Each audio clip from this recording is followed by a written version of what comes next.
야담 능소화를 찾아주셔서 감사합니다. 구독, 좋아요, 알림 설정 꼭 눌러주세요. 옛날 성종 말년 한양 거리에는 역병으로 죽어나가는 사람들이 많았습니다. 꽃이 피는 4월 초 봄날 역병이 도성 안을 휩쓸기 시작했지요. 남대문 근처 빈민촌에서 시작되어 하루에도 여러 명씩 계속 쓰러져 나갔습니다. 거리마다 신음소리가 끊이지 않았고 골목마다 곡소리가 울려 퍼졌지요. 양반들은 하나둘씩 저택 문을 굳게 닫고 도성 밖으로 피신을 시작했습니다. 관아의 관리들조차 가족을 데리고 도망가기에 바빴지요. 심지어는 의원들까지 환자를 버리고 떠나버렸습니다. 한양은 그야말로 생지옥이 되어가고 있었지요. 이러다가 남아있는 우리만 모두 다 죽는 것 아니오. 우리도 이러고 있을 게 아니라 어서 빨리 한양을 빠져나가야 하는구만. 절망만이 도성을 뒤덮고 있었습니다. 그런데 그러한 속에서도 한 여인만은 달랐지요. 그녀는 천민 출신의 의녀월이었습니다. 21살의 젊은 나이였지만 그녀의 의술은 이미 높은 경지에 있었지요. 월이는 새벽부터 밤늦게까지 쉬지 않고 환자들을 돌보았습니다. 그녀의 손은 약재를 다루느라 상처투성이가 되었고 얼굴에는 피로가 가득 쌓여 있었지요. 월이는 오늘도 환자들을 돌보며 병든 노파의 이마에 젖은 수건을 올려주었습니다. 노파의 숨소리는 가빠졌고 온몸에서 열기가 뿜어져 나왔지요. 조금만 더 버티십시오. 이 약을 드시면 반드시 나아지실 겁니다.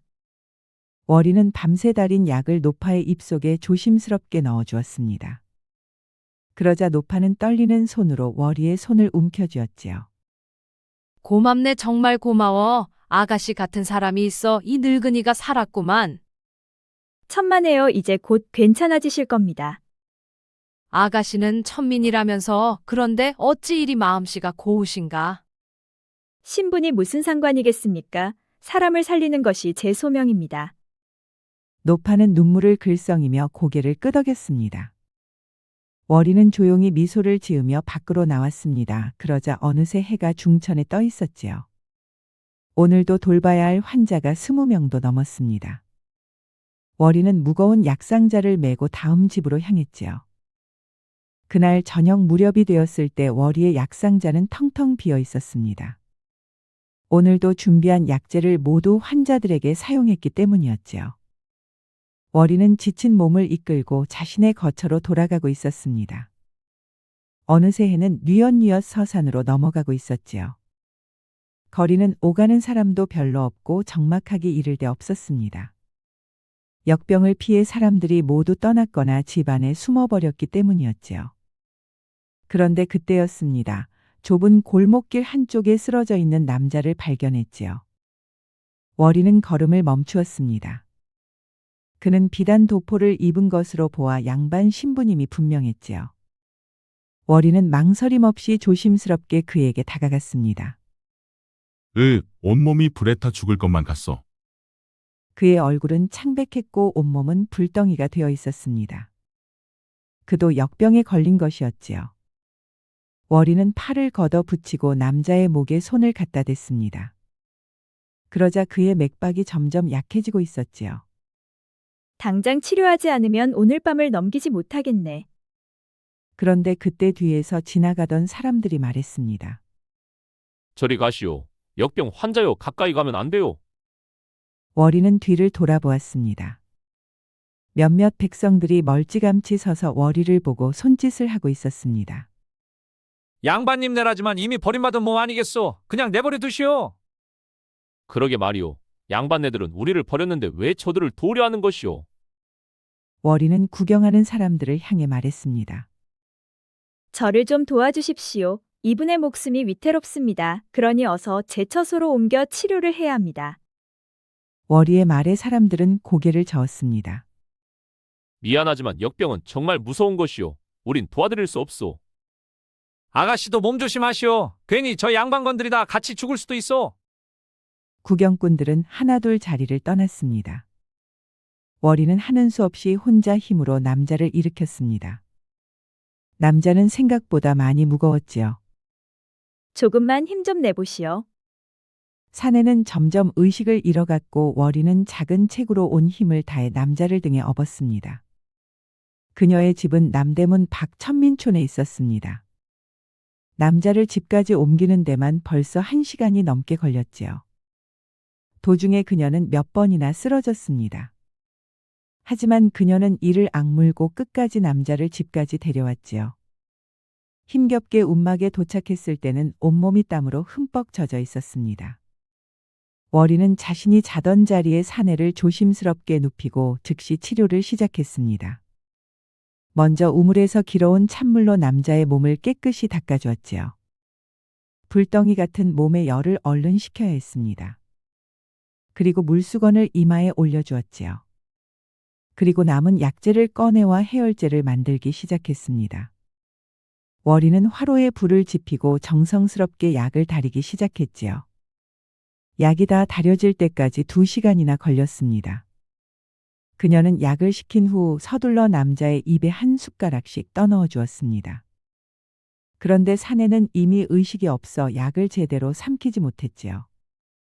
월이는 인내심을 가지고 천천히 약을 먹였습니다. 그녀는 밤새도록 한숨도 자지 않고 남자를 간호했습니다.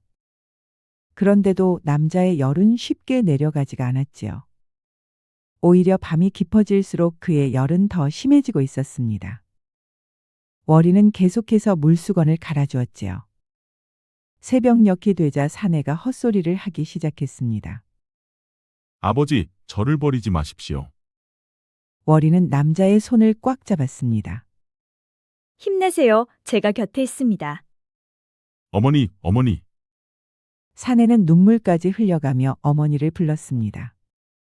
의식이 없는 상태에서도 그의 눈에서는 눈물이 흘러내렸습니다. 월이는 남자의 흐르는 눈물을 닦아주었지요. 도대체 무슨 일이 있었기에 의식도 없는 상태에서 눈물까지 흘린담. 울지 마세요. 제가 반드시 살려드릴 테니까요. 방문 밖은 어느새 동이 트고 있었습니다. 사내의 열은 여전했지만 숨소리는 조금 안정이 되었지요.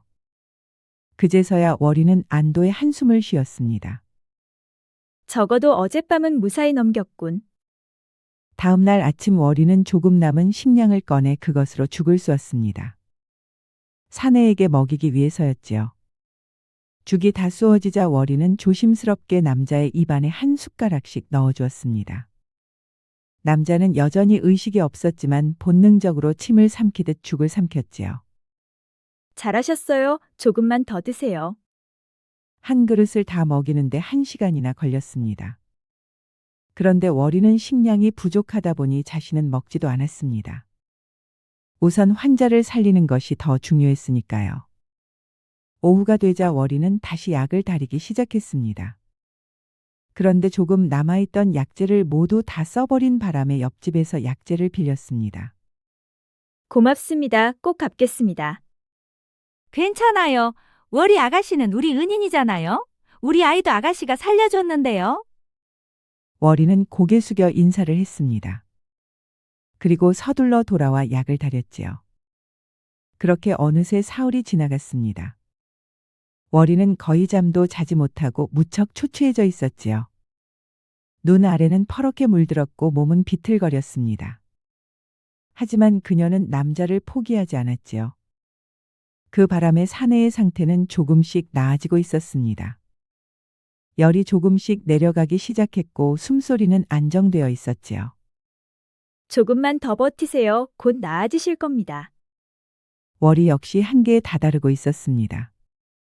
사흘 밤낮을 꼬박 세우고 제대로 먹지도 못하고 있었지요. 하지만 월이는 자신의 몸을 돌보지도 않고 오직 환자를 살리는 것에만 집중했습니다. 그렇게 밤이 깊어지자 월이의 눈동자는 스르르 감겼습니다. 너무 피곤했기 때문이지요. 피곤에 지친 월이가 깊은 잠에 빠져 있었을 때 남자가 눈을 떴습니다. 그의 눈에는 낡은 천장이 보였지요. 남자는 몸을 움직이려 했지만 아직 힘이 없어 움직일 수가 없었습니다. 그런데다 온몸이 쑤시고 아프기도 했지요. 그런데 그때 자신의 옆에서 잠들어 있는 여인이 보였습니다. 그녀의 모습은 피곤에 지쳐 잠든 기색이 역력했지요. 그가 주변을 둘러보니 한쪽 구석에는 약재들이 있고 물수건이 담긴 그릇과 탕약 그릇도 있었습니다. 이제서야 사내는 상황을 이해하기 시작했지요.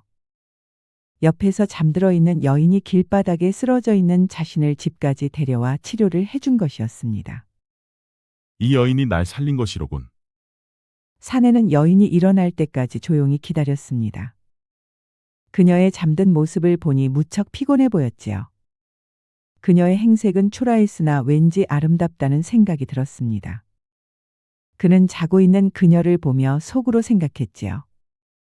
마음씨가 참으로 고운 분이 아닌가. 일면식도 없는 사람을 데려와 이렇게까지 고생해서 살려놓다니. 사내는 잠들어 있는 그녀를 물끄러미 바라보며 그녀에 대한 고마움을 느꼈습니다. 그리고 그날 해질녘이 되자 여인이 잠에서 깨어났지요. 그녀는 꼬박 하루 반나절을 잤습니다. 이제 일어나시었소. 그런데 여기는 어디요? 월이는 화들짝 놀라 사내를 보았습니다. 정신이 드셨군요. 월이는 기뻐 눈물이 날 뻔했습니다. 이젠 걱정하지 않아도 돼요. 역병을 이겨내셨습니다. 당신이 나를 구해줬구려. 참으로 고맙소. 별 말씀을요. 저는 의녀로서 당연한 일을 했을 뿐입니다. 그대가 의녀였소. 그럼 내가 역병에 걸린 것을 알면서도 그 위험을 무릅썼단 말이요. 네, 알고 있었지만 그렇다고 포기할 수는 없었습니다. 사내는 믿을 수 없다는 표정을 지었습니다. 자신의 가족들조차 역병에 걸렸다는 소식을 듣고 대문 밖으로 내쫓았었지요. 심지어 하인들도 자신을 길거리에 내다 버리고 떠나버렸습니다. 하지만 이 천민의 여인은 목숨을 걸고 자신을 살려냈지요. 성함이 어떻게 되시오? 월이라고 합니다. 월이 아름다운 이름이요. 나는 박동현이요. 박판서댁의 적장자요. 월이는 놀라지 않았습니다. 신분이 무엇이든 환자는 환자일 뿐이었으니까요. 잠시만 있으시오. 가서 죽을 끓여오리다. 고맙소. 월이는 죽을 끓이기 위해 방문을 열고 밖으로 나갔습니다. 그리고 부엌으로 가서 죽을 끓이기 시작했지요. 박동현은 나가는 월이의 뒷모습을 물끄러미 바라보았습니다. 작고 가냘픈 몸이 왠지 애처롭게 보였지요. 잠시 후 월이가 죽사발을 가져왔습니다. 배고플 텐데 어서 드시지요. 고맙소. 그는 죽 그릇을 받아 숟가락으로 떠서 입으로 가져갔습니다. 간은 잘 맞아 맛은 있었지요. 맛있구려. 헌데 내가 얼마나 쓰러져 있었소? 사흘입니다. 그럼 사흘씩이나 날 돌본 것이요? 그렇습니다. 거리에서 처음 보았을 때는 정말 위험하셨습니다. 그러니 돌보지 않을 수가 없었지요. 내가 은혜를 크게 입었구려. 당신은 나의 생명의 은인이요. 내 이 은혜는 평생 잊지 않으리다. 은혜라니요. 저는 그저 사람의 도리를 다했을 뿐입니다. 그렇게 박동현은 월이의 정성스런 간호 덕분에 역병에서 회복되었습니다. 그동안 두 사람은 수많은 이야기를 나누었지요. 월이는 어려서부터 의술을 유모에게 배웠다고 했습니다. 박동현은 월이와 대화를 나누면서 점점 그녀에게 빠져들었지요. 그녀의 때 묻지 않은 순수한 마음씨의 마음을 빼앗겨 버렸습니다. 그리고 그녀는 지혜와 학식이 놀라울 정도였습니다. 천민이라고는 믿기지 않을 정도로 학식이 높고 의서에도 무척 밝았지요. 박동현이 월이의 집에서 머문 지 어느새 보름이 되었습니다. 그날 저녁 두 사람은 마당에 있는 평상에 앉아 둥근 달을 보고 있었지요. 월이, 내게 한 가지 청을 들어줄 수 있겠소? 무슨 청을 말씀하시는지요? 나와 혼인해 주시오. 월이는 깜짝 놀라 고개를 들었습니다. 아니, 도련님 지금 무슨 말씀을 하시는 겁니까? 진심이요. 당신과 평생을 함께하고 싶소. 그것은 안 됩니다. 저는 천민이고 도련님은 명문양반가의 적장자이시지 않습니까? 신분이 무슨 상관이요. 당신만큼 고귀한 마음을 가진 사람을 본 적이 없어. 도련님의 마음은 감사하지만 받을 수는 없습니다. 저 때문에 도련님의 인생이 망가져서는 안 되니까요. 당신 없는 인생이라면 내겐 아무 의미가 없어. 도련님 그래도 그것은 안 됩니다. 신분 때문에 그런 거라면 내게 시간을 좀 주시오. 그 누구도 우리의 혼인을 거부할 수 없도록 준비를 마치겠소. 월이는 고개를 저었지만 박동연의 눈빛은 무척 진지해 보였습니다. 그리고 그는 마음을 단단히 굳힌 듯 했지요. 이제 내일이면 나는 집으로 돌아가오. 그리고 내가 다시 돌아올 때까지 나를 잊지 말고 꼭 기다려 주시오. 월이는 말이 없었습니다. 두 사람은 나란히 앉아 밤하늘에 떠있는 무수히 많은 별들을 보았지요. 그렇게 보름간의 시간을 함께한 두 사람은 마지막 밤을 아쉬워하며 헤어짐을 준비했습니다. 다음 날 아침 일찍 박동연은 집으로 돌아갔습니다. 가족들은 살아 돌아온 박동연을 보고 깜짝 놀랐지요. 그들은 이미 박동연이 죽은 줄로만 알고 있었습니다. 박동연의 어머니가 달려와 아들을 끌어안았지요. 살아있었구나, 아들아. 어머니, 한 의녀가 저를 살려주었습니다. 의녀라니 참으로 고마운 은인이 아니냐. 그녀는 지금 어디에 있느냐. 후한 사례를 해야겠다. 그것은 나중에 따로 말씀드리겠습니다. 그때 박동연의 아버지 박판서가 사랑채에서 나왔습니다. 정말 내가 살아 돌아왔구나. 그렇습니다, 아버지. 그런데 어떻게 살아났느냐? 한 의녀가 저를 살려주었습니다. 아니, 의녀라니. 이 판국에 남아있는 의녀가 다 있었단 말이냐? 그녀는 역병 걸린 환자를 피하지 않았습니다. 이 시대의 표본이 될 만한 여인이었습니다. 그래, 어쨌든 다행이다. 이렇게 살아왔으면 됐느니라. 아버지 어머니께 드릴 말씀이 있습니다. 무슨 말이냐, 어서 말해보거라. 저는 그 의녀와 혼인하고자 합니다. 그 순간 정적이 흘렀습니다. 박판서의 얼굴이 갑자기 굳어졌지요. 어머니도 크게 놀란 표정이었습니다. 혼인이라니 무슨 소리냐? 저는 월이라는 의녀와 혼인하겠습니다. 미쳤구나. 우리 가문의 적장자가 어찌 천민의 의녀 따위와 혼인한단 말이냐? 신분이 무엇이 중요합니까? 그녀는 제 생명의 은인입니다. 은혜를 갚는 것과 혼인은 다른 문제다. 혼인은 절대 허락할 수 없다. 아버지, 내가 만약 내 말을 어기고 그 여자와 혼인한다면 이 가문에서 내쫓을 테니 그리할 거라. 아니, 영감, 그렇다고 그렇게까지 하실 것이 없지 않소. 조용히 하시오. 이것은 단순히 동연만의 문제가 아니라 가문의 명예가 걸린 문제요. 박동연은 주먹을 불끈 쥐었습니다. 그는 한 발짝도 물러서질 않았지요. 가문의 명예가 그렇게 중하다면 제가 과거에 급제하여 높은 벼슬길에 오르겠습니다. 그럼 되겠는지요? 내 놈이 정령 실성을 한 것이냐? 어찌 천한 여인 때문에 사내가 목표를 세운단 말이냐? 가문의 명예를 위해 높은 관직에 오를 것입니다. 대신 그녀만은 절대 포기하지 않겠습니다. 갑자기 내가 어떻게 된 게 아니냐? 도대체 그년이 뭐라 했길래 그리도 푹 빠졌단 말이야? 그녀는 아무 잘못도 없습니다. 제가 그녀를 좋아할 뿐입니다. 박판서는 화가 났지만 더 이상 말하지 않았습니다. 아무리 말해봤자 속이의 경일기와 같았지요. 박동연은 그날부터 미친 듯이 공부했습니다. 얼마 남지 않은 과거 시험을 사력을 다해 준비했지요. 새벽부터 밤늦게까지 책을 읽고 글을 썼습니다. 미친 듯이 공부하는 그를 보며 동료 유생들이 놀랄 정도였지요. 자네 요즘 왜 그리 공부에 매달리나? 꼭 이뤄야 할 목표가 생겼네. 자네는 원래도 수재였지만 요즘은 귀신에 홀린 듯 공부에 매달리는구만. 자네 그 사이 무슨 일이 있었나? 박동연은 대답 대신 미소만 지었습니다. 그의 마음속에는 오직 월이만이 있었지요. 그는 밤낮 없이 책을 읽고 글을 썼습니다. 한편 월이도 평소처럼 환자들을 돌보며 열심히 살았습니다. 하지만 마음 한구석이 항상 허전했지요. 박동연의 청혼을 받은으로 마음이 싱숭생숭했습니다. 밤이면 박동연 생각에 잠을 이루지 못할 때가 많았지요. 도련님, 부디 저를 잊으시고 좋은 배필을 만나세요. 월이는 혼자 중얼거렸습니다. 하지만 그녀는 밤마다 박동연을 떠올리며 눈물 짓곤 했지요. 그녀도 가슴으로 그를 연모하고 있었습니다.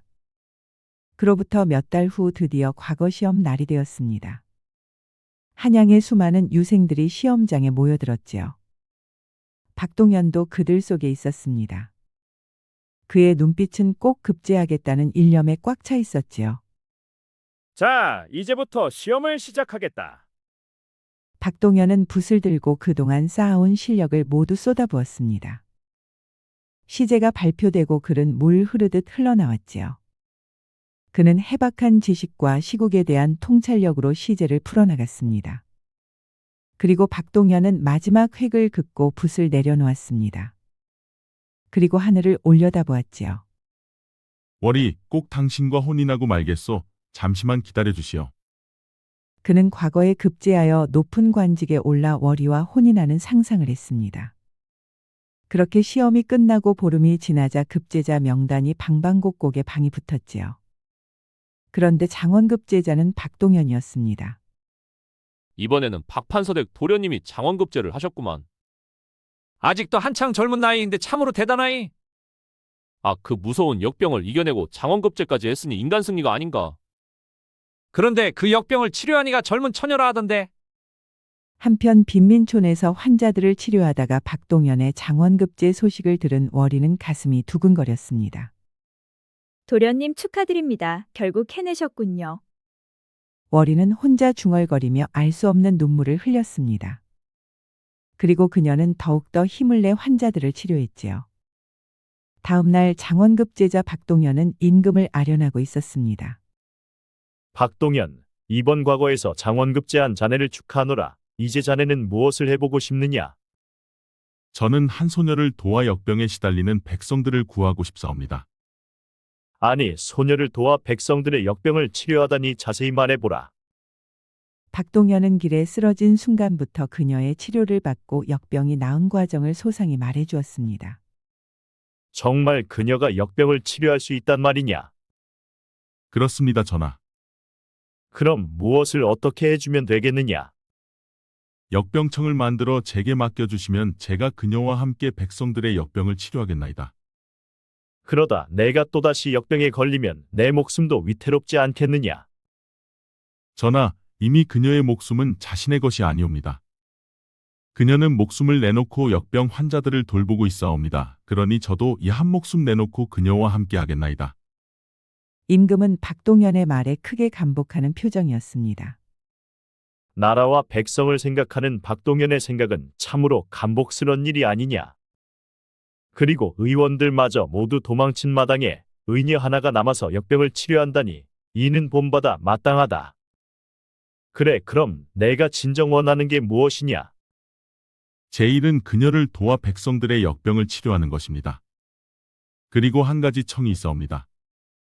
그래, 무엇이든 말해보라. 이번에 제가 그녀와 함께 역병을 잡고 살아남거든 그녀에게 양반의 신분을 줄 것을 간청드리옵니다. 오냐, 그래. 백성들을 죽음에서 건져냈는데 그것 하나 못 들어주겠느냐? 그림 안 되면 내 약속하마. 박동현에게는 정삼품의 품계를 주고 그녀에게는 정오품의 품계를 내리겠노라. 성은이 만극하옵니다, 전하. 임금의 승낙을 받은 박동현은 절을 올렸습니다. 박동현은 대궐을 나오며 가슴이 벅찼습니다. 이제 역병만 잡고 나면 그녀와 당당하게 혼인을 할 수 있게 되었지요. 박동현은 곧장 월이의 집을 찾아갔습니다. 월이는 마당에서 약재를 손질하고 있었지요. 박동현의 모습을 본 월이는 깜짝 놀라 자리에서 일어났습니다. 도련님 오셨습니까? 월이 드릴 말씀이 있어. 무슨 말씀이신지요? 임금께서 역병청을 설립하라는 명을 내리셨소. 그대와 함께 백성들의 역병을 치료하고자 하오. 월이는 깜짝 놀라 동현을 보았습니다. 역병청이라뇨? 그렇소. 조정에서 지원을 받아 체계적으로 역병을 잡을 수 있게 되었소. 그대의 의술이면 역병을 잡을 수 있어. 그러니 함께 해주시겠소? 월이는 잠시 망설였습니다. 저는 천민입니다. 조정의 일에 어찌 관여할 수 있겠습니까? 임금께서 직접 허락하셨소. 그대가 역병을 잡으면 양반의 신분도 내리시겠다 약속하셨소. 그럼 우리는 당당하게 혼인을 할 수가 있어. 하지만 저는 신분위의 백성을 치료하는 게 아니요. 알고 있어. 하지만 역병청을 이용하면 더 많은 백성을 살릴 수 있어. 그대 혼자서는 한계가 있지 않소? 월이는 고개를 숙였습니다. 그의 말이 맞았지요. 혼자서는 하루에 20명도 채 돌보지 못했습니다. 알겠습니다. 백성들을 위해서라면 함께하겠습니다. 박동현은 환하게 미소를 지었습니다. 고맙소 월이. 며칠 후 역병청은 남대문 안쪽의 빈관화 건물에 설치되었습니다. 박동현은 조정의 지원을 받아 약재와 인력을 확보했지요. 월이는 의녀들을 모아 치료법을 가르쳤습니다. 열이 심한 환자는 먼저 몸을 식혀야 합니다. 그리고 이 약재를 다려 먹이세요. 예, 알겠습니다. 월이 언니, 이 약재는 어떻게 쓰는 건가요? 이것은 해독에 쓰는 것입니다. 하루에 3번 다려서 드리세요. 역병청은 점점 체계를 갖춰갔습니다. 박동현은 행정을 맡아 약재 조달과 인력 배치를 총괄했지요. 두 사람은 밤낮 없이 일했습니다. 그렇게 한 달이 지나자 들불처럼 일어나던 한양의 역병의 기세가 조금씩 꺾이기 시작했습니다. 하루에 수십 명씩 쓰러지던 환자가 10명 이하로 줄었지요. 백성들 사이에서는 월이와 박동현의 이름이 퍼져나갔습니다. 역병청 덕분에 우리가 살 수 있게 되었소. 그 젊은 나리와 의녀 아가씨가 우리를 살렸구만. 그 의녀 말일세 천민 출신이라면서 어찌 저리 대단한가? 신분이 무엇이 중요하겠소? 사람을 살리는 능력이 중요하지. 월이는 환자들의 감사 인사에 항상 겸손하게 고개를 숙였습니다. 그런데 어느 날 역병청의 낯익은 얼굴이 나타났습니다. 젊은 선비 한 명이 마당으로 들어섰지요. 아니 자네는 이준혁이 아닌가? 오랜만이네 박동현. 박동현은 반갑게 그를 맞이했습니다. 이준혁은 박동현의 성균관 동기이자 어릴 때부터 함께 자란 절친한 벗이었지요. 자네가 어인일로 여기까지 왔는가? 자네가 역병청을 맡았다는 소식을 듣고 왔네. 나도 돕고 싶네. 정말인가? 그렇다면 정말 고맙네. 친구가 큰일을 하는데 어찌 가만히 있겠나. 박동현은 이준혁의 손을 꽉 잡았습니다. 자네가 와준이 100명의 지원군을 얻은 것 같네. 이준혁은 미소를 지었지만 그의 속마음은 다른 곳에 있었습니다. 박동현은 이준혁을 월이에게 소개했습니다. 월이, 이 사람은 내 오랜 벗 이준혁이요. 처음 뵙겠습니다. 이준혁이라고 합니다. 반갑습니다. 월이라고 합니다. 소문으로 많이 들었습니다. 역병을 치료하는 명이라고. 과찬이십니다. 저는 그저 사람의 도리를 다할 뿐입니다. 이준혁은 월이를 찬찬히 살펴보며 속으로 생각했습니다. 천민 출신이라더니 제법 기품이 있군. 동현이가 반할 만도 하겠어. 앞으로 잘 부탁드립니다. 저야말로 잘 부탁드립니다. 이준혁은 친절하게 웃어 보였지만 그는 딴 생각을 품고 있었지요. 그날 밤 이준혁은 자신의 집으로 돌아왔습니다. 그리고 그의 아버지 좌의정 이태호와 서재에서 만났지요. 역병청에는 다녀왔느냐? 예, 아버지. 그래서 어떻더냐? 박동현이 역병을 거의 잡아가고 있습니다. 백성들 사이에서 영웅으로 칭송받고 있더군요. 이태호의 얼굴이 굳어졌습니다. 박판서댁 아들이 그리 잘 나가면 우리 집안에 좋을 것이 없느니라. 저도 그것이 걱정입니다. 게다가 그가 천민 의녀와 혼인하겠다고 했답니다. 그 의녀가 동현이를 역병에서 살려냈다고 합니다. 아버지 이태호는 잠시 생각에 잠겼습니다. 그 의녀에 대해 좀 더 알아보거라. 약점을 찾아야 하느니라. 알겠습니다, 아버지. 이준혁의 눈빛이 차갑게 빛났습니다. 그는 어릴 때부터 모든 면에서 박동현에게 뒤처졌었지요. 학문도 검술도 사람들의 평판도 항상 박동현이 앞섰습니다.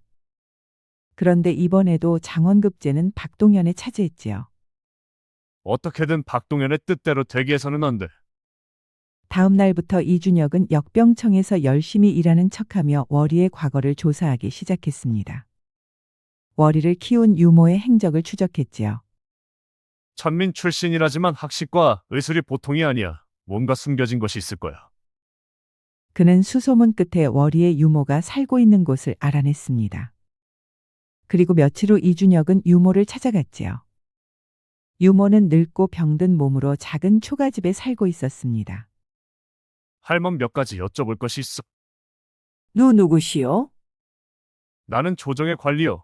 원이라는 의녀에 대해 알고 싶소. 유모의 얼굴이 창백해졌습니다. 그 아이가 어찌 되었소? 그 아이의 출생에 대해 말해주시오. 정말 천민의 자식이 맞소? 유모는 떨리는 목소리로 말했습니다. 그것은 숨기면 그녀는 무사치 못할 것이오. 그러니 내게 사실대로 말해줘야 그녀를 살릴 수가 있어. 유모는 더 이상 버티지 못하고 입을 열었습니다. 그 아이는 천민이 아니요. 이준혁의 눈이 번뜩였습니다. 그럼 누구의 자식이오? 20년 전 영모로 몰려 멸문당한 정승 정만호 대감의 외동딸이요. 그 말에 이준혁은 충격을 크게 받았습니다. 뭐라고? 정만호 대감이라면? 허나 그 집안은 무고했어. 누명을 썼던 것이요. 나는 그 집안의 유모였어. 멸문당하던 날밤 갓난아이를 몰래 빼돌려 숨겨 키웠어. 그 말에 이준혁은 알 수 없는 미소를 지었습니다.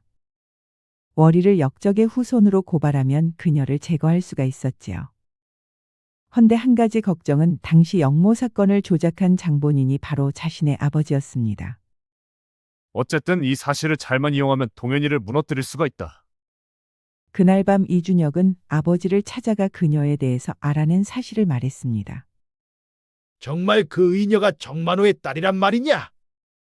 그렇습니다, 아버지. 그 말에 아버지 이태호의 얼굴이 하얗게 변했습니다. 아니 어떻게 정만호의 딸이 살아있었단 말이냐? 아버지, 차라리 먼저 손을 쓰는 것이 어떻겠습니까? 무슨 뜻이냐? 월이를 역적의 후손으로 고발하는 것입니다. 연좌제로 처형하면 모든 것이 묻힐 것입니다. 이태호는 잠시 생각하다 고개를 끄덕였습니다. 그래 그것이 좋겠다. 화근은 미리 없애야 하느니라. 제가 처리하겠습니다. 이준혁은 서재를 나서며 차가운 미소를 지었습니다. 동현아, 미안하지만 이번에는 내가 이길 차례다. 그로부터 며칠 후 역병청의 금부도사들이 들이닥쳤습니다. 은혁 어린은 어디 있느냐? 박동현이 황급히 달려나왔습니다. 무슨 일이요? 은혁 어린을 영모 연좌제로 체포하라는 명이오. 아니 영모라니 무슨 소리라는 것이요? 월이는 20년 전 역적 정만호의 딸이라는 고발이 들어왔어. 박동현은 믿을 수 없다는 표정을 지었습니다. 그때 월이가 치료소에서 나왔지요. 무슨 일입니까? 내년이 월이냐? 역적의 후손을 체포한다. 금부도사들이 월이에게 달려들어 그녀를 포박했습니다. 저는 아무것도 모릅니다. 잠깐, 이것은 분명 오해요. 월이는 천민 출신이요. 증거가 있어. 월이를 키운 유모가 자백했어. 박동현은 망연자실했습니다. 월이는 끌려가면서 박동현을 바라보았지요. 도련님, 월이는 그렇게 의금부로 끌려갔습니다. 월이는 차가운 감옥에 갇혔습니다. 그녀는 어떻게 돌아가는 일인지 알 수가 없었지요. 내가 역적의 딸이라니 유모가 왜 그런 말씀을? 월이는 어릴 때 유모에게 들은 이야기가 떠올랐습니다. 유모는 늘 월이에게 학문과 의술을 가르치면서 말해주었지요. 아가씨는 귀하게 태어났으니 절대 자신을 함부로 낮추지 마십시오. 그때 유모님이 하신 말씀이 이런 뜻이었던 건가? 월이는 눈물을 흘렸습니다. 자신보다 박동현이 걱정되었지요. 도련님, 저 때문에 도련님까지 위험해지시면 안 됩니다. 월이가 잡혀가자 박동현은 급하게 아버지를 찾아갔습니다. 아버지, 월이가 잡혀갔습니다. 알고 있다. 아버지께서 하신다고요? 좌상 대감께서 움직이셨더구나. 아버지 월이를 구해야 합니다. 그녀는 무고합니다. 아버지 박판서는 차가운 눈으로 아들을 바라보았습니다. 동현아, 이것은 오히려 내게 잘된 일이다. 아니 무슨 말씀이십니까? 저 여자가 사라지면 너는 자유로워진다. 더 이상 역적의 딸과 엮일 필요가 없어지는 것이야. 아버지 저는 월이 없이는 살 수가 없습니다. 뭐라고? 저는 월이를 포기하지 않겠습니다. 이놈이. 화가 잔뜩 난 아버지의 얼굴은 붉게 물들어 울그락불그락해졌습니다. 아버지 박판서가 손을 들어 올렸지만 박동현은 피하지 않았지요. 때리셔도 좋습니다. 하지만 제 마음은 변하지 않는다는 것만 알아주십시오. 박 판서는 손을 내렸습니다. 아들의 눈빛이 너무나 단호했기 때문이었지요. 내 놈이 정령 역적의 딸과 엮여 모든 것을 버리려는 것이냐? 그렇다 해도 저는 그녀를 버릴 순 없습니다. 그럼 오늘부로 너는 이 가문의 사람이 아니다. 당장 집을 나가거라. 박동현은 말없이 아버지에게 큰 절을 올렸습니다. 그의 아버지 박판서는 등을 돌리고 그의 절을 받지도 않았지요. 박동현은 돌아서서 집을 나왔습니다. 어머니가 뒤에서 울며 불렀지만 그는 멈추지 않았지요. 박동현은 집을 나와 곧장 임금을 찾아갔습니다. 서둘러 월의를 구명하지 않으면 그녀가 처형될 수도 있었기 때문이었지요. 전하, 억울한 백성을 구해주시길 부탁드리겠습니다. 월이라는 의녀 때문에 그러느냐? 그렇습니다, 전하. 그녀가 연좌제로 체포되었사온데 이는 무고입니다. 분명 누군가의 모함입니다. 허나 증거가 있다 하지 않았느냐? 전하, 그 증거를 다시 조사해 주십시오. 20년 전의 영모 사건 자체가 조작되었을 가능성이 높사옵니다. 임금은 잠시 생각에 잠겼습니다. 그것은 중대한 주장이로다. 증거가 있느냐? 아직은 없사옵니다. 하지만 시간을 주시면 반드시 찾아내겠나이다. 흠, 임금은 박동현의 진심 어린 눈빛을 보았습니다. 좋다. 보름의 시간을 주마. 그 안에 증거를 찾지 못하면 월이의 처형은 피할 수가 없느니라. 감사합니다, 전하. 박동현은 절을 올리고 대궐을 나섰습니다. 보름 안에 모든 것을 밝혀내야만 했지요. 궐을 나온 박동현은 월이의 유모를 찾아갔습니다. 그러나 초가집은 텅 비어 있었지요. 유모님은 어디 계신 겁니까? 며칠 전에 관리들이 와서 데려갔소. 관리들이요? 아, 무서운 인상의 사람들이었소. 그들은 유모를 끌고 어디론가 갔소. 박동현은 이를 악물었습니다. 누군가 증거를 인멸하려는 것이다. 박동현은 한양으로 돌아와 의금부를 찾아갔습니다. 20년 전 영모 사건에 대한 기록을 찾아봐야 했지요. 헌데 사건의 기록까지 모두 사라지고 없었습니다. 박동현은 시리에 빠져 역병청으로 돌아왔습니다. 그리고 어떻게 실마리를 풀어갈지 막막하기만 했지요. 헌데 잠시 후 웬 노인 하나가 박동현을 찾아왔습니다. 어떻게 찾아오셨소? 나는 20년 전 정만호 대감댁에서 일했던 하인이었소. 박동현의 눈이 번쩍 빛났습니다. 그 당시 무슨 일이 있었습니까? 정만호 대감은 영모를 꾸민 적이 없소. 누명을 쓴 것이오. 누가 누명을 씌웠습니까? 당시 정만호 대감과 권력 다툼을 하던 자가 있었소. 그 자가 누구입니까? 노인은 주위를 두리번거리며 목소리를 낮추며 말했습니다. 지금의 좌의정 이태호 대감이요. 그 말에 박동현은 충격을 크게 받았습니다.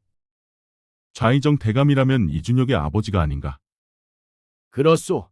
이태호는 정만호 대감을 모함하여 멸문시키고 조정의 권력을 잡았소. 그 증거가 있습니까? 당시 나는 정대감 댁의 기밀 문서를 관리했소. 멸문당하기 전 대감께서 내게 넘겨준 문서들이 있소. 그 문서들 속에는 이태호가 영모를 조작했다는 증거들이 있소. 그 문서는 지금 어디에 있습니까? 산속 암자에 잘 보관하고 있소. 헌데 그렇게 중요한 것을 왜 제게 말씀해 주는 것이요? 정만호 대감께서는 인자하고 인정이 넘치는 분이셨소. 헌데 그런 분을 모함해 죽이다니 내 가슴에 한이 맺혔소. 하여 대감의 아씨를 먼 발치서 도와왔소. 헌데 이제는 아씨마저 죽게 생겼으니 그녀를 살릴 분은 당신밖에 없어 찾아온 것이오. 박동현은 노인의 말을 듣고 충분히 이해가 되었습니다. 알겠소. 그럼 앞장서시오. 노인은 박동현을 산속 암자로 데려갔습니다. 암자 안에는 낡은 괴짝이 있었지요. 이 안에 문서가 있소. 박동현은 괴짝을 열어보았습니다. 안에는 누렇게 변색된 문서들이 가득했지요. 박동현은 문서를 꺼내 읽기 시작했습니다. 아니 이것은 문서에는 이태호가 정만호를 모함하기 위해 거짓 증거를 만든 과정이 상세히 기록되어 있었습니다. 심지어 당시 공모자들의 명단과 뇌물 내역까지 있었지요. 이것이면 월이를 구할 수 있다. 날이 부디 정만호 대감의 한을 풀어주시고 아씨를 꼭 좀 살려주시오. 반드시 그리하겠습니다. 박동현은 문서를 품에 넣고 암자를 나섰습니다. 한편 이준혁은 박동현이 증거를 찾고 있다는 소식을 들었습니다. 동현이가 증거를 찾으면 아버지가 위험해진다. 그는 아버지에게 달려갔습니다. 아버지, 박동현이 20년 전 사건의 증거를 찾고 있습니다. 그 말이 정말이냐? 빨리 손을 써야 하지 않겠습니까? 금부도사들을 보내 박동현을 막고 월이의 처형을 앞당겨야겠다. 알겠습니다. 박동현은 대궐로 향하고 있었습니다. 그런데 갑자기 골목에서 검은 옷을 입은 자객들이 나타났지요. 자네가 박동현인가? 너희들은 누구냐? 죽어라! 자객들이 칼을 뽑아들고 박동현에게 달려들었습니다. 박동현은 깜짝 놀라 급하게 몸을 피했지요. 박동현도 검술을 배웠지만 상대의 숫자는 너무 많았습니다. 박동현은 순간 전속력으로 달렸습니다. 그리고 그는 사람들이 많은 장터거리로 나왔지요. 그러자 그제서야 자객들이 물러났습니다. 헌데 동현의 팔에는 상처가 나 있었지요. 이제 좌상께서 직접 자객까지 보내 반드시 날 막겠다는 것이로군. 그는 사람들 틈에 끼어 곧장 대궐로 향했습니다. 전하, 증거를 가져왔사옵니다. 박동현은 품에서 문서들을 꺼내 바쳤습니다. 임금은 문서를 읽기 시작했습니다. 그러자 임금의 얼굴이 점점 굳어져 갔지요. 이것이 사실이란 말이냐? 20년 전 영모 사건은 조작된 것이 분명합니다. 좌의정 이태호가 정만호 대감을 모함하여 멸문시키고 조정의 권력을 잡은 증거들이옵니다. 좌의정을 당장 불러오라. 잠시 후 좌의정 이태호가 편전으로 들어왔습니다. 전하, 무슨 일로 급히 부르셨사옵니까? 이것을 보라. 임금이 문서를 던졌습니다. 이태호는 문서를 집어들고 얼굴이 하얗게 질렸지요. 이것은 내 놈이 20년 전 정만호를 어찌하여 모함했느냐? 전하, 이것은 모함입니다. 누군가 저를 함정에 빠뜨리려는 수작입니다. 당신의 직인까지 찍힌 비밀 문서들을 보고도 모함이라 말할 것이오? 이태호는 얼굴이 울그락불그락해져 박동현을 보았습니다. 내 놈이 기어코. 여봐라, 좌의정 이태호를 당장 의금부에 가두라. 금부도사들이 이태호를 끌고 나갔습니다. 나를 이렇게 할 수는 없소, 전하. 이태호는 금부도사들에게 끌려가면서도 끝까지 발악을 멈추지 않았습니다. 그리고 임금은 즉시 월이에 석방을 명했습니다. 박동현은 궐을 나와 말 타고 곧장 의금부로 달려갔지요. 그러자 잠시 후 감옥문이 열리고 월이가 나왔습니다. 그녀는 지쳐 있었고 박동현을 보자 눈물을 흘렸지요. 도련님, 월이 이제 다 끝났소. 당신은 무죄요. 어떻게 된 일입니까? 20년 전에 진실이 밝혀졌소. 당신 아버지는 역적이 아니었소. 월이는 그 자리에 주저앉았습니다. 제 아버지가 무고하셨단 말입니까? 박동현은 월이를 부둥켜 안았습니다. 맞소. 당신의 아버지는 무고하셨소. 다시 역병청으로 돌아온 월이는 환자들의 치료에 전념을 다했습니다. 그리고 박동현도 그녀를 도와 환자들 치료에 필요한 약재를 전국에서 구해다 주었지요. 그렇게 한 해가 흐르고 한양을 비롯한 전국의 역병이 잦아들었습니다. 그리고 이제는 사람들도 정상적인 생활이 가능해졌지요. 그렇게 역병이 잡히자 임금은 두 사람을 궐로 불러들였습니다. 두 사람 모두 참으로 노고가 많았다. 아니옵니다, 전하. 이 모든 것은 의녀 월이가 있기에 가능했사옵니다. 역병이 창궐에 모두가 달아날 때 끝까지 남아 환자들을 치료한 의녀 월이를 크게 칭송하노라. 정만호 가문의 명예를 회복하고 그의 재산과 그의 식솔들 모두를 복권하노라. 그리고 월이에게는 정삼품의 품계와 역병청의 청장을 제수하노라. 그리고 박동현은 공무를 인정해 정의품에 예조판서에 임명한다. 성은이 망극하옵니다, 전하. 성은이 망극하옵니다, 전하. 두 사람은 궁궐에서 나와 연못가를 거닐었습니다. 이제서야 어두운 밤길을 지나고 찬란하게 떠오르는 태양을 보는 듯하오. 그동안 참고 견뎌주어 참으로 고마웠어. 이 모든 게 도련님 덕분이지요. 그대가 없었다면 난 이미 이 세상 사람이 아니었어. 지금 내가 사는 세상은 오로지 그대 덕분이여. 그러니 이제부터는 그대만을 위한 삶을 살아가겠어. 나와 혼인해 주시오. 박동현은 월이에게 손을 내밀었습니다. 그러자 월이는 쑥스러운 듯 조심스럽게 그의 손을 잡아주었지요. 박동현은 기뻐 어쩔 줄을 몰랐습니다. 그는 월이를 끌어안고 호탕하게 웃었지요. 고맙소. 참으로 고맙소. 월이와 헤어진 박동현은 부모님을 찾아갔습니다. 그러자 아버지가 버선발로 달려나왔지요. 어서 오거라 동현아. 박 판서는 아들 앞에 무릎을 꿇었습니다. 그러자 박동현은 깜짝 놀랐지요. 아버지 이러시면 안 됩니다. 내가 틀렸다. 진정한 명예가 무엇인지 너를 통해 배웠느니라. 이 아비를 용서해다오. 박동현은 아버지를 일으켜 주었습니다. 그때 어머니도 달려나와 박동현을 끌어안았지요. 어서 오너라. 내가 다시 돌아오기를 하루도 거르지 않고 빌었느니라. 그렇게 동현의 가족은 다시 하나가 되었고 월이와의 혼인도 승낙을 받았습니다. 그리고 박동현은 다시 월이를 찾아갔습니다. 월이는 옛 거처에서 짐을 정리하고 있었지요. 월이 나왔소. 도련님 어서 오셔요. 이제 우리의 혼례는 아무 문제가 없어. 부모님께서도 흔쾌히 승낙을 하셨어. 월이의 두 눈에서는 눈물이 흘러내렸습니다. 그녀도 박동현을 좋아했었지만 자신의 처지 때문에 가슴만 아파했었지요. 헌데 이제는 가문도 찾고 신랑 될 사람의 부모님들께 승낙까지 받았으니 꿈만 같았지요. 박동현은 월이를 끌어안았습니다. 우리의 인연은 하늘이 정한 것 같소. 끝까지 저를 포기하지 않아주셔서 저도 감사드립니다. 그의 가을 마침내 두 사람은 혼례를 올렸습니다. 박동현은 월이의 손을 잡고 백년가약을 맺었지요. 그런데 마당 한켠에서 이들의 혼인을 시기하는 사람이 하나 있었습니다. 정녕 이번에도 내가 졌단 말인가? 내 가문은 폭락해 쫄딱 망했는데 저 녀석의 가문은 여전히 견고하고 더욱더 탄탄해지고 있구나. 이준혁은 넘을 수 없는 벽이 되어버린 박동현을 보며 쓸쓸히 돌아서 나갔습니다. 그리고 몇 년이 흘러갔지요. 박동현과 월이는 조선 최초의 공공의료기관을 세웠습니다. 역병청을 발전시켜 백성들을 위한 의료원을 만들었지요. 월이는 의녀들을 가르쳤고 박동현은 백성을 위한 정치인이 되었지요.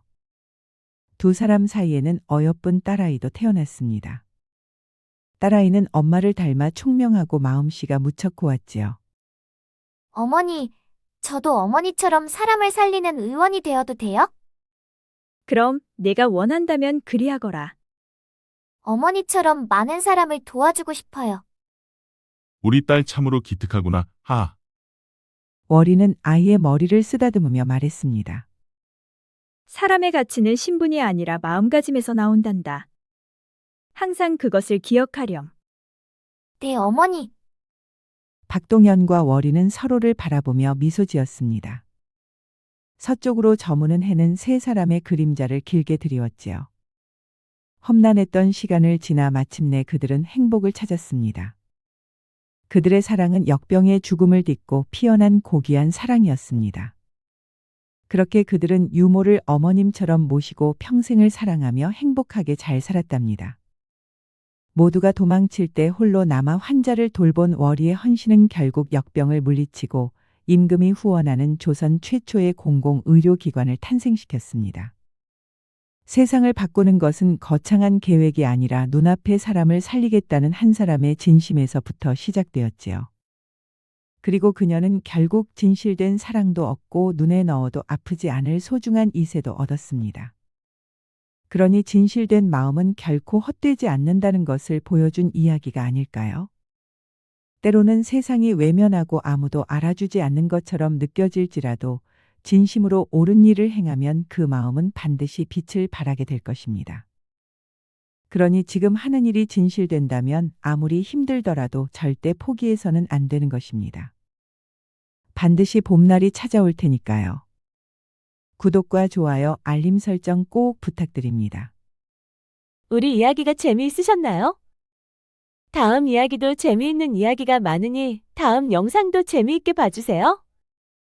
그럼 여러분 모두 오늘도 행복하고 즐거운 시간 되세요.